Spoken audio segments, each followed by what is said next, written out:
Imagine losing your job, not for your work, but for your hair. That's my story. They told her she wasn't professional enough, all because of her natural hair. Imagine walking into work, giving your best every single day, and then being humiliated for something that defines your identity. That's exactly what happened to Maya, a young woman who refused to change who she was, but little did her boss know, justice had its own way of calling. If you believe in standing up for what's right, make sure you hit subscribe, because this story will leave you speechless. Maya had always been the kind of person who carried light into every room she entered. Fresh out of college, she landed a job at a growing marketing firm in the city. For her, it was a dream. A chance to prove herself, to show that hard work and creativity could open any door. Every morning she showed up early, ideas ready, determination written across her face. But Maya also carried something else with her, her natural curls. They weren't just strands of hair, they were part of her culture, her story, her pride. While her friends straightened theirs or followed corporate fashion trends, Maya believed her hair was her crown. To her, it symbolized confidence and authenticity. At first, everything seemed fine. Her colleagues admired her dedication, and some even leaned on her for help during tough deadlines. Maya quickly became known as the go-to teammate who could turn chaos into order. She never complained, never hesitated to take on responsibility. But as weeks passed, she started to notice the small looks, the way her manager's eyes lingered on her hair during meetings, the way comments slipped in, disguised as suggestions, like, maybe you should try a more polished look, something sleek. It wasn't direct, but it carried weight. Maya brushed it off, thinking she was imagining things. After all, wasn't performance what truly mattered in a workplace? She was hitting targets, presenting ideas that won clients, and even earning praise from higher-ups. Surely, something as personal as hair couldn't affect her future here, right? But Maya was about to learn that sometimes the biggest storms begin with the smallest whispers. The first real crack appeared on a Monday morning. The team had gathered for their weekly briefing, and Maya was excited. She had prepared a pitch she believed could win a major client. As she stood confidently at the front, slides ready, her manager, Mr. Coleman, interrupted before she could even begin. "Hold on, Maya," he said, his tone sharp but casual enough to sound dismissive. "Before we get started, can we talk about your look today?" The room went silent. Maya froze, her hand hovering over the clicker. "My look?" she asked cautiously. Coleman leaned back in his chair, crossing his arms. "Yes, your hair. It's distracting. Not very professional. Don't you think?" A wave of heat rushed through Maya. She tried to keep her voice steady. "This is my natural hair," she replied. "I always make sure it's neat." He chuckled, but it wasn't kind. "Neat is subjective. Clients expect polish. You need to consider how this style reflects on our company." The words landed like daggers. Around the table, her colleagues shifted uncomfortably, avoiding eye contact. No one spoke up, not a single person. Maya's heart pounded. She wanted to scream, to defend herself, but she also knew she was standing in a room where her future depended on the man belittling her. Instead, she forced herself to continue with her presentation, though her voice trembled slightly. When it ended, Coleman gave a thin smile. "Good ideas, Maya, but remember, presentation isn't just about slides." That moment replayed in her mind for days. She tried to brush it off, convincing herself it was just one comment. But it wasn't. Each week another remark came. Sometimes it was, "Don't you think straight hair would look more polished?" Other times, "You want to be taken seriously, right?" Finally, the whispers turned into something harsher. On a Friday afternoon, Coleman called her into his office. Papers were stacked neatly on his desk, but his tone was anything but neat. "Maya," he said flatly, "this isn't working. We've received feedback. You don't fit the image we want to project. Effective immediately, we're letting you go." Her heart shattered, fired, not for her work, not for her skills, but for her hair. The walk out of that office felt like a blur. Maya's ID badge dangled in her trembling hand as if it had suddenly lost all value. She had given everything. Her late nights, weekends, creativity no one else dared to bring, and yet none of it mattered. Her hair had cost her the job. Word spread quickly. Some co-workers texted her privately with, "I'm so sorry, you didn't deserve this." But inside the company, no one dared challenge Coleman. To them, it was easier to stay silent than to risk their own careers. The injustice cut deeper than the firing itself. Maya's parents tried to comfort her, reminding her that her worth was not defined by one man's prejudice, but nights were the hardest.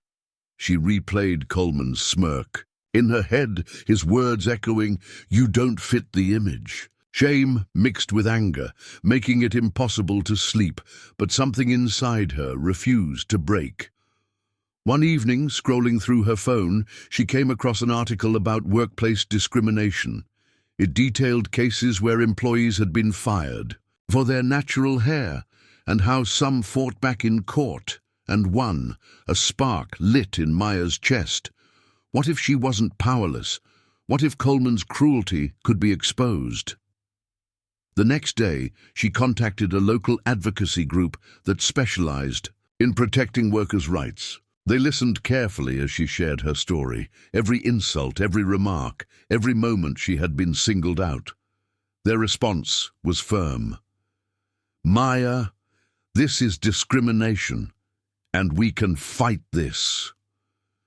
For the first time since losing her job, she felt hope. But hope quickly turned into a storm.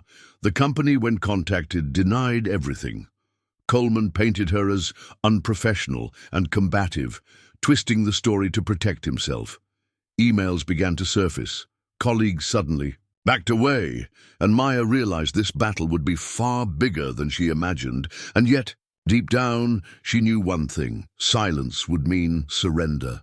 And Maya was not ready to surrender. The first court date arrived faster than Maya expected. Standing outside the courthouse, she clutched her folder of evidence, copies of emails, text messages, even notes she had kept from meetings. Her palms were sweaty, her heartbeat louder than the city traffic around her.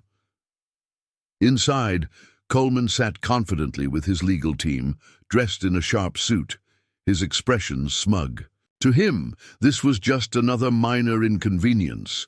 Another employee he could silence. He didn't expect resistance. He didn't expect Maya. As the judge entered, Maya felt her knees weaken. The room was cold, heavy with tension, but she stood, tall. When asked to speak, her voice shook at first, but then grew stronger with each word. She described every insult, every dismissal, every attempt to erase her identity. Coleman's lawyers interrupted, objected, and tried to dismiss her claims as overreactions. They painted her as unstable, unfit for the professional world. But Maya didn't back down. For the first time, she wasn't just defending herself, she was standing for countless others who had faced the same cruelty in silence.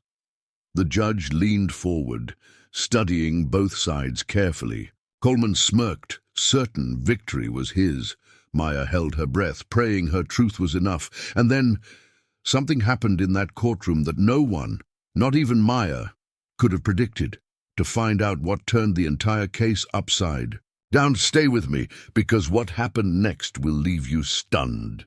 The courtroom was silent, the air so thick it felt hard to breathe. Maya's heart thudded in her chest as the judge turned a page in the file and raised an eyebrow. "Mr. Coleman," the judge said slowly, "we've received new evidence submitted by the plaintiff's counsel. Care to explain this?" Coleman shifted in his chair, confusion flashing across his face. His lawyer leaned in, whispering urgently, but it was too late. On the projector screen appeared a series of internal company Emails, messages Coleman himself had sent. There it was in black and white. We need staff who look more professional. Her hair is a distraction, not client-friendly. I told her to change it, but she's stubborn. If she won't, we'll replace her with someone who understands the image we want. Gasps rippled through the courtroom. Maya's stomach twisted, both in shock and relief. Someone inside the company had leaked the truth. Coleman's face flushed red as he stammered, "Those were taken out of context." But the words sounded hollow, weak. The judge's expression hardened. Maya's attorney stood tall. "Your Honor, these emails prove what my client has claimed all along. She was terminated not for performance, but for her natural hair. This is a textbook case of workplace discrimination." For the first time, Coleman looked rattled. His confidence slipped away like sand through his fingers. The smug smirk vanished. The judge leaned back, taking a long pause before speaking. "This court cannot and will not ignore blatant discrimination. Employers have no right to strip an individual of their dignity, especially not for something as personal, natural, and culturally significant as hair." Maya's breath caught in her throat. She gripped the edge of the table, fighting back tears. The ruling was swift. The company was found guilty of workplace discrimination. They were ordered to compensate Maya for lost wages, emotional distress, and legal fees. But perhaps more importantly, the verdict was made public, setting an example for other businesses that thought they could hide behind outdated, biased standards. Maya's body shook with relief. She hadn't just won money, she had won back her voice. Outside the courthouse, reporters gathered. Microphones were thrust in her face, cameras flashing. "Maya, how does it feel to have won?" one asked. She took a deep breath, looking straight into the cameras. "This was never just about me. This was about every person who's ever been told they're not enough simply for being themselves. Today, we proved that truth has power, and no one should ever have to change who they are to keep a job." The crowd erupted in applause. Messages of support flooded social media. Strangers across the country shared her story, using hashtags calling for stronger workplace protections. Maya had become more than an employee. She had become a symbol of resilience. And as she walked away from the courthouse, head held high, her curls catching the afternoon sunlight, one thing was clear: the crown she refused to take off had just become the crown of victory. In the end, Maya's story wasn't just about one woman against one unfair boss. It was about a truth far greater. Dignity cannot be dictated, and identity cannot be silenced. Her curls, once labeled unprofessional, became a banner of courage, reminding the world that professionalism is about character, not conformity. We live in a time where voices are often drowned out by power, where silence feels safer than resistance. But Maya showed us that silence allows injustice to grow. The moment she chose to fight back, she wasn't just fighting for herself. She was fighting for every young graduate afraid to walk into an office as their true self. She was fighting for every worker told they must erase a piece of who they are just to keep a paycheck. And here's the lesson we all can take.